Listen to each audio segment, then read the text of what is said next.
আসসালামু আলাইকুম। শিমুল Memorial নর্সাপ school and college কর্তৃক আয়োজিত অনলাইন ক্লাসে সকল শিক্ষার্থীকে স্বাগত। তো ছোট্ট সোনামণিরা, তোমরা কি ভালো আছো? আশা করি সকলে ভালো আছো এবং সুস্থ আছো। আল্লাহর অশেষ রহমতে আমিও ভালো আছি। উপস্থাপনায় আছি আমি আফরোজা বেগম রায়না, সহকারী শিক্ষক, শিমুল মেমোরিয়াল নর্সাপ স্কুল অ্যান্ড কলেজ। তো শিক্ষার্থীরা, আমরা পাঠ পরিচিতির আগে আমরা একটু করোনা সম্বন্ধে জেনে নিই। আমরা জানি যে করোনা একটি মহামারী, তোমরা সকলেই জানো, এই বিষয়টা সকলেই অবগত আছো। তারপরে একটু বলি যে আমরা চেষ্টা করব ঘরে থাকার, প্রয়োজন না হলে ঘরের বাইরে বের হব না, আর যদি বের হই অবশ্যই মাস্ক ব্যবহার করব এবং বাসায় পুষ্টিকর খাবার খাবো।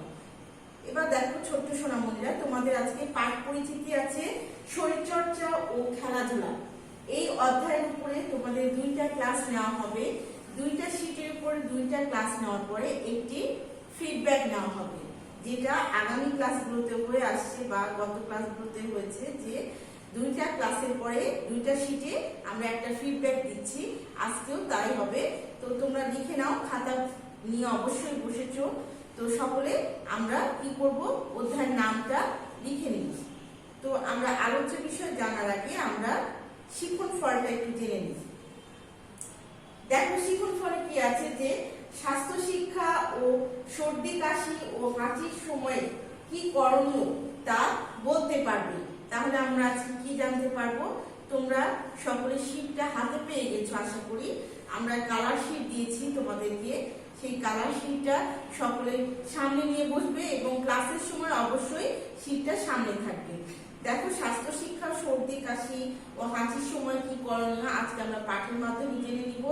দাঁত অপরিষ্কার থাকলে রোগ সমূহ লিখতে পারবে। দাঁত অপরিষ্কার থাকলে কি কি রোগ হয় সেটা আমরা আজকে লিখতে পারবো। ভিটামিন ও ভিটামিনের প্রয়োজনীয়তা শিখতে পারবো। ভিটামিন কত প্রকার, কাকে বলে এবং কি কি, এবং এর প্রয়োজনীয়তা কি সেটা আমরা সকলে জেনে নিব। এই ছিল তোমাদের শিখন ফল। এবার চলে আসি আলোচ্য বিষয়। দেখো ছোট্ট সোনামণিরা, এখানে আলোচ্য বিষয় লেখা আছে। সবাই আলোচ্য বিষয় এবং মূল্যায়নের প্রশ্ন খাতায় তুলে নিবে। প্রথমে দেখো সোনামণিরা, প্রথমে আছে যে স্বাস্থ্য শিক্ষা। তাহলে স্বাস্থ্য শিক্ষা কাকে বলে তোমার শীটে দেওয়া আছে, আমরা জেনে নিব। দাঁত অপরিষ্কারের রোগ সমূহ আমরা জানতে পারবো। ভিটামিন ও ভিটামিনের প্রকারভেদ, ভিটামিনের প্রয়োজনীয়তা, অ্যাসেম্বলি বা প্রাত্যহিক সমাবেশ ও কার্যক্রম। তাহলে আমরা অ্যাসেম্বলি কি বা অ্যাসেম্বলি সম্বন্ধে আমাদের যে প্রয়োজনীয়তা রয়েছে সেটা আমরা জেনে নিব। এটা ছিল তোমাদের আলোচ্য বিষয়। এবার চলে আসি মূল আলোচনায়। দেখো সোনামণিরা, প্রথমে আছে যে 1 নম্বরে স্বাস্থ্য শিক্ষা কাকে বলে। উত্তর দেওয়া আছে। দেখো যে জ্ঞানে, আচরণে ও অভ্যাসের মধ্য দিয়ে শরীর, মন ও আত্মা ও সামাজিক পরিবেশকে সুস্থ এবং স্বাস্থ্যসম্মত রাখার শিক্ষাকে স্বাস্থ্য শিক্ষা বলে। এই অধ্যায়টা একটু কঠিন সোনামণিরা, আমরা চেষ্টা করব বাসায় বেশি বেশি করে শীটগুলো চর্চা করার। বেশি বেশি চর্চা করলে অবশ্যই আমাদের মুখস্থ হয়ে যাবে। দেখো আরেকবার বলছি আমি যে জ্ঞানী, আচরণে ও অভ্যাসের মধ্য দিয়ে শরীর, মন, আত্মা ও সামাজিক পরিবেশকে সুস্থ এবং স্বাস্থ্যসম্মত রাখার শিক্ষাকে স্বাস্থ্য শিক্ষা বলে। এবার 2 নম্বরে দেখো যে সর্দি ও কাশি বা হাঁচির সময় কি করতে হয়। তাহলে আমরা কি বলবো? দেখো ছোট সোনামণিরা, খেয়াল করো, তোমাদের উত্তরগুলো বোর্ডে লিখে দেওয়া আছে যে সর্দি হলে টিস্যু বা পরিষ্কার নরম কাপড় দিয়ে নাক পরিষ্কার করা উচিত। তাহলে আমরা কি করব? সর্দি হলে টিস্যু বা পরিষ্কার নরম কাপড় দিয়ে নাক পরিষ্কার করব এবং হাঁচি বা কাশির সময় হাত দিয়ে মুখ ঢাকা বা পরিষ্কার রুমাল ব্যবহার করা উচিত। তাহলে আমরা হাঁচি বা কাশির সময় কি করব সোনামণিরা? হাত দিয়ে মুখ ঢাকবো বা পরিষ্কার রুমাল ব্যবহার করব। এবার দেখো 3 নম্বর প্রশ্ন। 3 নম্বর প্রশ্নে আছে দিনে ও রাতে কতবার দাঁত ব্রাশ করা উচিত। উত্তর আছে সকালে ঘুম থেকে উঠে নাস্তা খাওয়ার পর ও রাতে ঘুমাতে যাবার আগে এই 2 বার দাঁত ব্রাশ করা উচিত। তাহলে আমরা কি জানলাম সোনামণিরা, আজকে থেকে অবশ্যই এটা করব। যদি আমরা করি তাহলে ভালো, আর যদি না করে থাকি তাহলে কি করব বাবুরা, আমরা সকালে কি করব, সকালে ঘুম থেকে উঠে নাস্তা খাওয়ার পর আমরা আগে কি করব, নিজেদের ব্রেকফাস্ট করে নিব, তারপরে কি করব, ব্রাশ করব।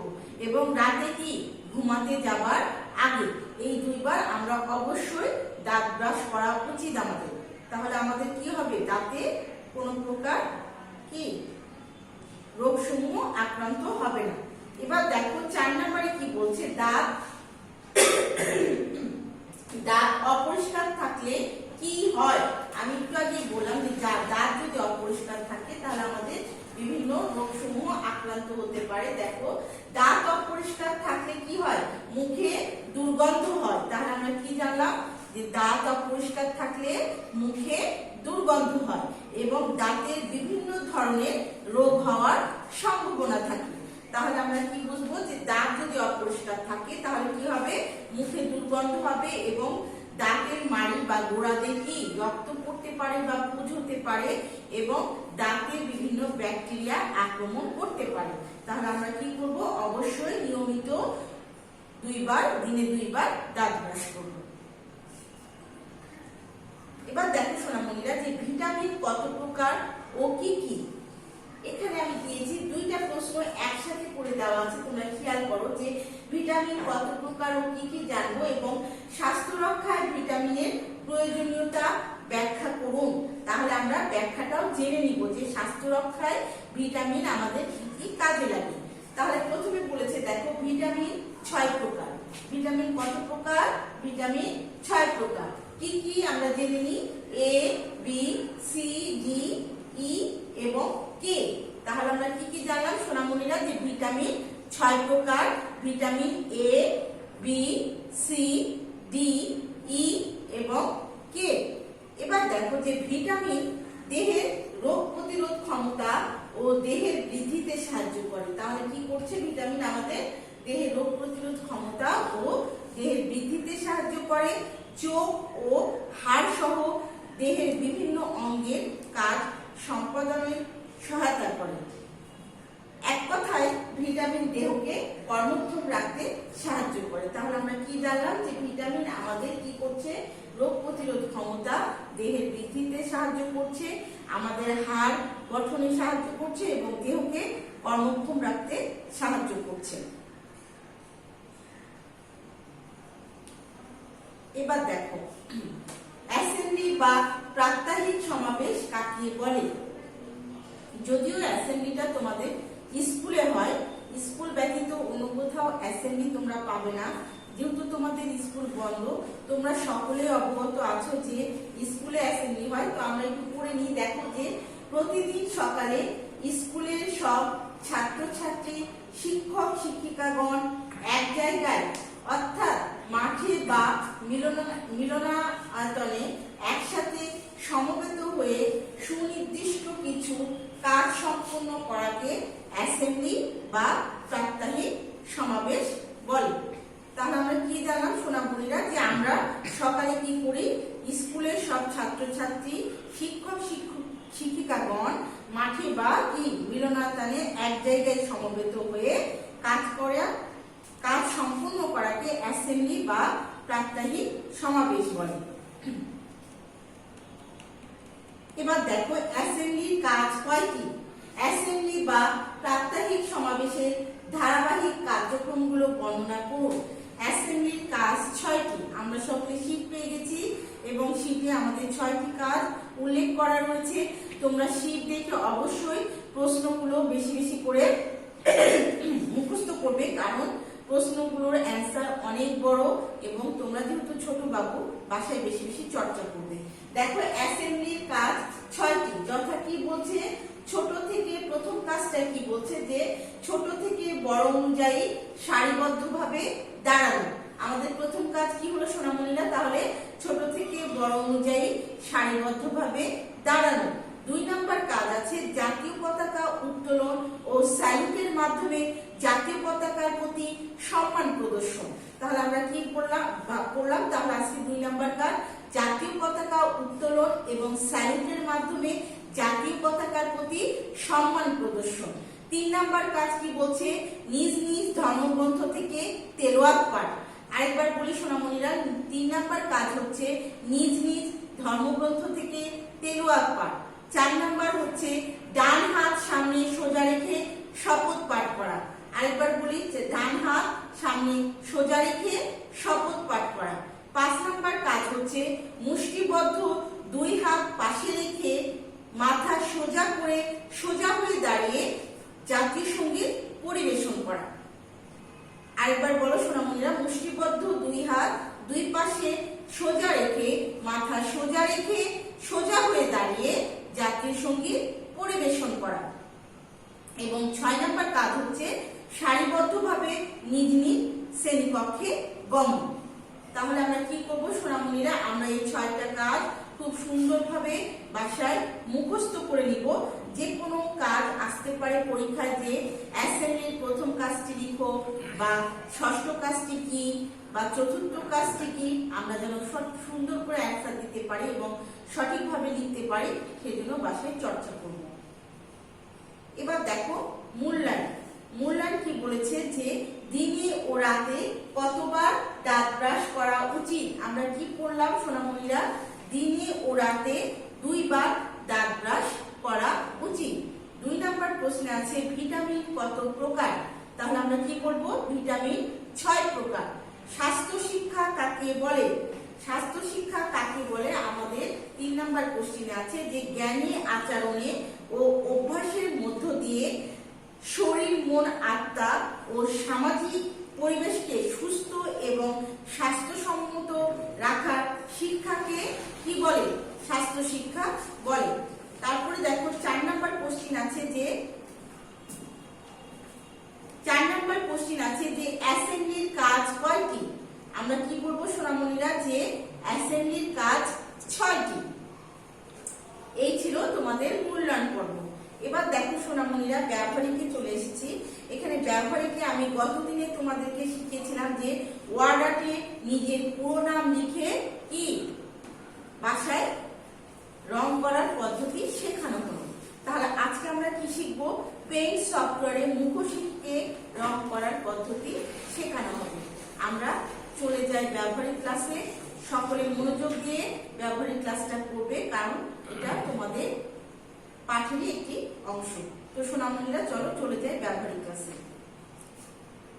তো সোনামণিরা, আমরা কি বললাম, যে আজকে পেইন্ট সফটওয়্যারে আমরা মুখোশকে রং করার পদ্ধতি শিখবো। এখানে দেখো আমি আগে থেকেই তোমাদের জন্য পেইন্ট সফটওয়্যারটা ওপেন করে রেখেছি। তোমরা দেখো এখানে প্রথমে আমরা পেইন্ট সফটওয়্যারে মুখোশ আঁকতে গেলে প্রথমে এখানে দেখো মাউসের যে তীর বারটা আমি নিয়ে গেছি, দেখো এখানে ওভাল, এখানে আমরা প্রথমে ক্লিক করে নেব। ক্লিক করে এটা সিলেক্ট করে নিয়ে আমরা এখানে একটা বড় মুখ এঁকে নিব। তাহলে আমরা কি করলাম সোনামণিরা, প্রথমে আমরা ওভালে সিলেক্ট করলাম, ক্লিক করে নিলাম, করে নিয়ে এখানে একটা কি করলাম, মুখোশের মুখ আঁকালাম। দিয়ে আবার আমরা এই ওভালে আরেকবার ক্লিক করব। ক্লিক করে এটা সিলেক্ট করে নিয়ে আমরা মুখোশের চোখ দিয়ে দিব। দেখো সোনামণিরা, তোমরা সকলে বোর্ডে খেয়াল করো যে আমি এখানে চোখ দিয়ে দিচ্ছি। দেখো মুখোশের আমরা কি করলাম, চোখ দিয়ে দিলাম। চোখ দেওয়ার পরে আমরা কি করছি, এখানে আমরা মুখোশের ট্রায়াঙ্গেলটা দিব। ট্রায়াঙ্গেলে আমরা এখানে ক্লিক করে আগে সিলেক্ট করে দিব, তাহলে এই মুখোশের নাকটা আমরা দিতে পারবো। দেখো আমি দিচ্ছি, আমি সিলেক্ট করে নিলাম, দিয়ে এখানে লম্বা করে মুখোশের নাকটা দিয়ে দিলাম।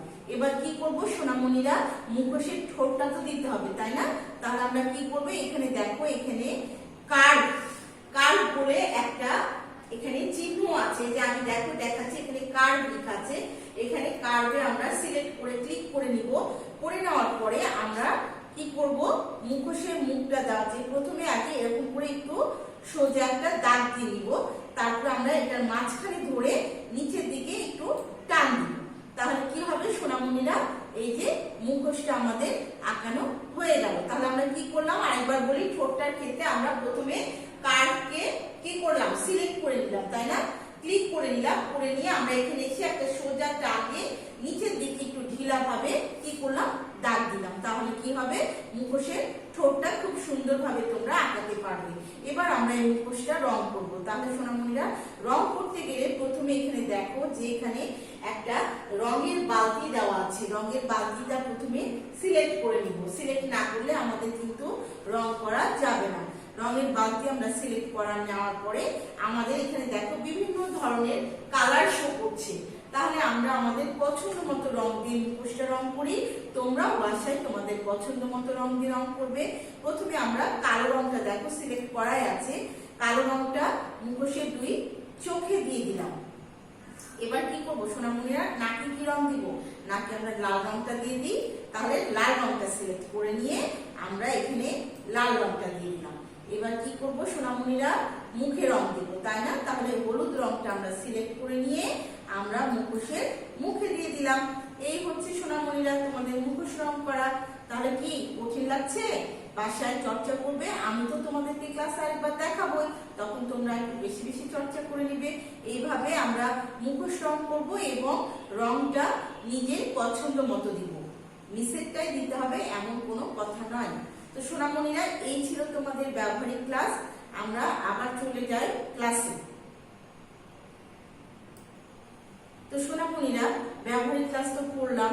এবার আমরা নেক্সট ডে পড়াটা সকলে সুন্দর করে, তোমাদেরকে ডায়েরি প্রদান করা হয়েছে স্কুল থেকে, সকলে ডায়েরিতে তুলে নিবে। দেখো নেক্সট ডে পড়া আছে ক্লাস 2। আমি ক্লাসের প্রথমেই বলেছি যে শরীরচর্চা খেলাধুলার উপর 2টা ক্লাস হবে, 2টা শীট প্রদান করা হবে এবং একটি ফিডব্যাক হবে। আগামী দিন আমরা 2 নাম্বার ক্লাস করব, সেটা হবে 8 থেকে 13 নং প্রশ্নের উপরে।